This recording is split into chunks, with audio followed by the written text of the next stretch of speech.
저자 피터 드러커. 아마 이 책을 읽는 독자분 중 피터 드러커를 모르는 분은 없을 겁니다.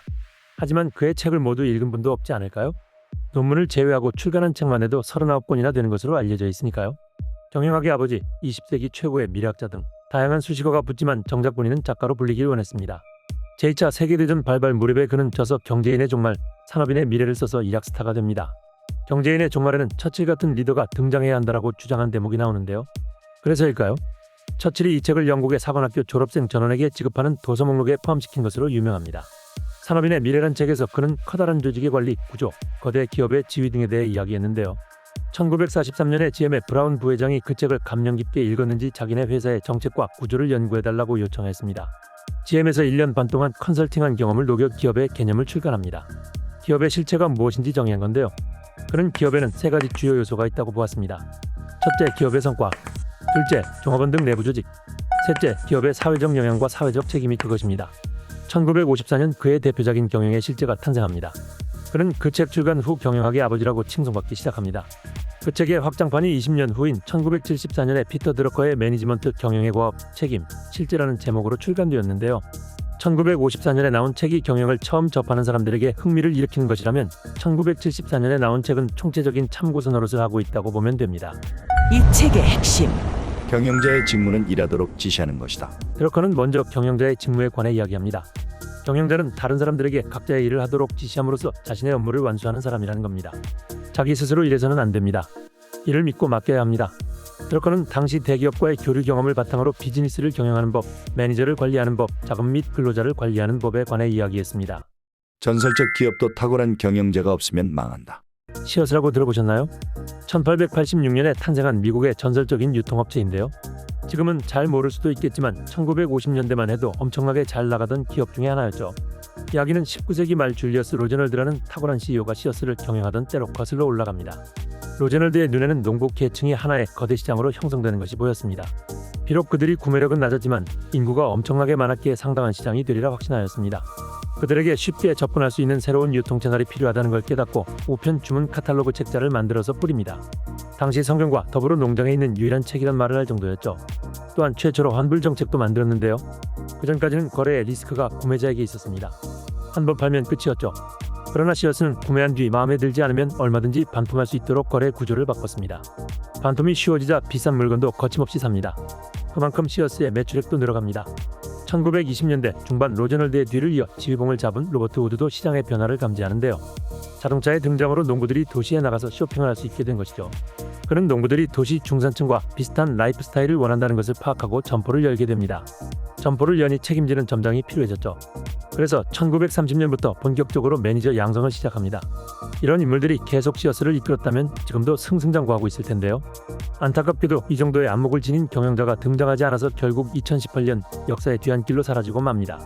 아무리 좋은 기업도 경영을 제대로 못하면 망하고 만다는 교훈이 바로 여기 있습니다. 기업의 존재 이유는 돈이 아니라 고객 창조이다. 경영의 실제의 원서 제목은 더 프랙티스 오브 매니지먼트입니다. 매니지먼트란 도대체 무엇일까요? 드러커는 조직의 성과를 끌어올리는 것이라고 말합니다.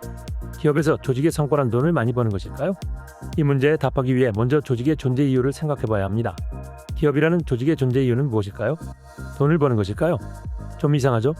드러커는 기업의 존재 이유를 고객 창조라고 봅니다. 1976년 화학 비료와 농약으로 생명이 파괴되는 것을 보고 우리도 제대로 된 유기농 농장을 만들어보자는 신념 아래 탄생한 기업이 풀무원 농장입니다. 마땅한 유기농 먹거리가 없었던 시절에 풀무원이 등장하니 고마운 마음을 갖고 구매하는 사람들이 있었습니다.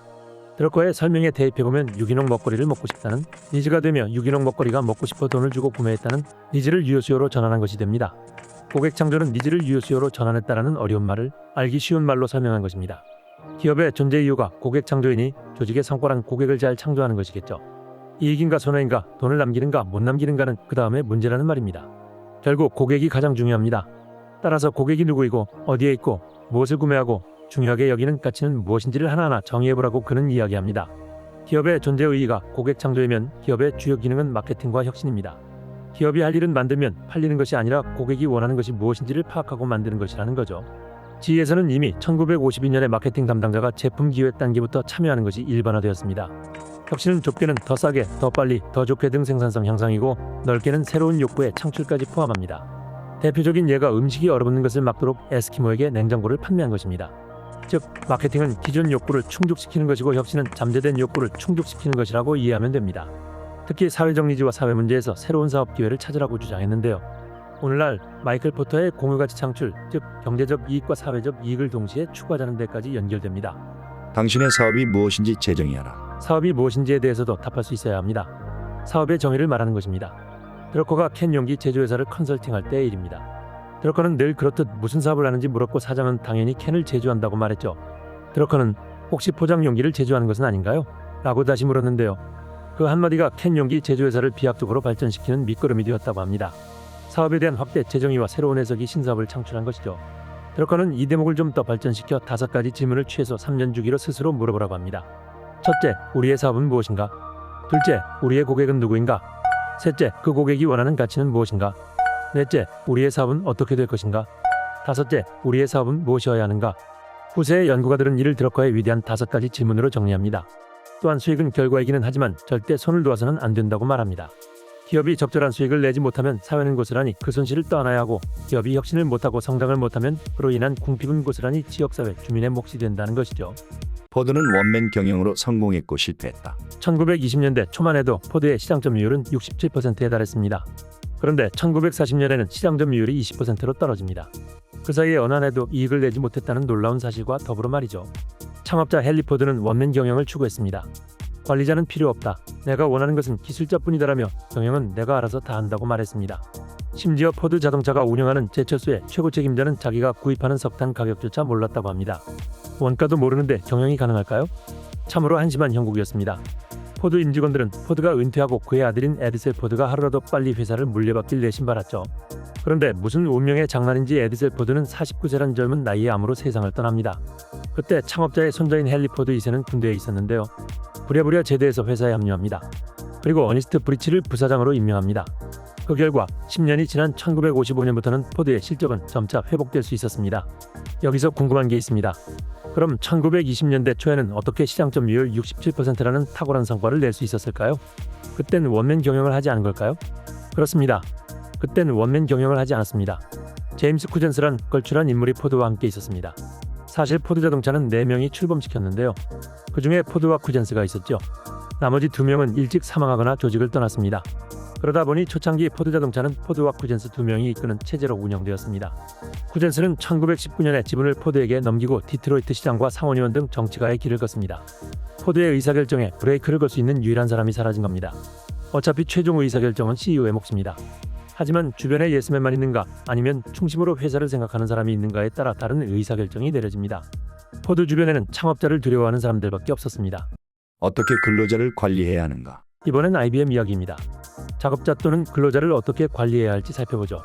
토머스 왓슨 사장은 어느 날 한 여공이 기계 앞에 한가로이 앉아있는 것을 목격합니다. 어째서 이러지 않냐고 묻자 다음과 같이 대답합니다. 저는 기계공을 기다리고 있어요. 그가 와서 새로운 작업을 할 수 있도록 공구를 재조정해야 하니까요. 왓슨은 부하가 치밀었지만 참고 되물었죠. 직접 하면 안 되나요? 그녀의 대답은 예상 밖이었습니다. 물론 할 수 있죠. 그런데 제가 해서는 안 되는 일이잖아요. 왓슨은 즉시 상황을 파악해보았습니다. 각 작업자가 기계공을 기다리느라 매주 몇 시간씩 낭비한다는 것을 알게 되었습니다. 해결 방법은 간단했습니다. 며칠만 훈련하면 작업자가 자신의 기계를 재조정하는 방법을 배울 수 있었습니다. 그렇게 기계 재조정 작업은 작업자의 직무에 추가되었습니다. 이를 직무학대라고 하는데요. 생산량과 품질 향상에서 예상하지 않았던 개선 효과를 가져왔습니다. 업무의 범위가 넓어질수록 자율성이 높아지면서 업무 몰입도가 높아집니다. 높은 생산성은 어디서 오는가? 근로자에게 일을 완수하지 못하면 죽여버리겠다고 위협한다고 되는 것이 아닙니다. 스스로 일하도록 동기부여를 해야 합니다. 유럽의 기술자와 경영자 팀은 마셜플랜의 지원을 받아 왜 미국 기업의 생산성이 높은가를 연구했는데요. 그들이 미국에 가서 연구하고 쓴 보고서 내용이 흥미롭습니다. 그들은 처음에는 기계, 도구, 경영기법 등에서 원인을 찾을 것이라고 기대했는데 곧 그런 것들은 별 관계가 없다는 것을 알게 됩니다. 진짜 원인은 경영자와 근로자의 일에 대한 기본적인 태도였죠. 생산성은 태도의 문제다 라는 것이 만장일치로 내린 결론입니다.